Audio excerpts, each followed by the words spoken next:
खास ज्यांचं दर्शन घ्यावं असं वाटतं, सेवे लागी सेवक झालो तुमच्या लागलो निज चरणासी, ज्या माणसानं अरे मैबाप जगाच्या मालकाची सेवा अगदी लहानपणापासून आजपर्यंत तागायत केली, चंदन बद्धांच्या मातीमध्ये एक बाळूमांच्या भक्तीचं रोपटं त्या ठिकाणी लावणारे आमचे हरिभक्त परायण शंकर महाराज जाधव, त्यांच्यासाठी टाळ्या वाजवल्या पाहिजे.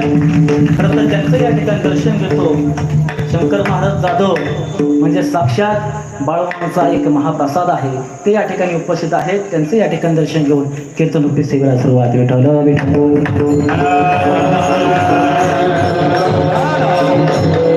मायबाप काय सांगू आता, संतांचे उपकार मज निरंतर जागावी. संतांचे उपकार या मातीवरती अनंत आहेत. संतांचे उपकार या मातीवरती अनंत आहेत. मग संत म्हणजे नक्की काय? महाराष्ट्राच्या मातीत मी कीर्तन करताना नेहमी सांगत असतो, संतांची व्याख्या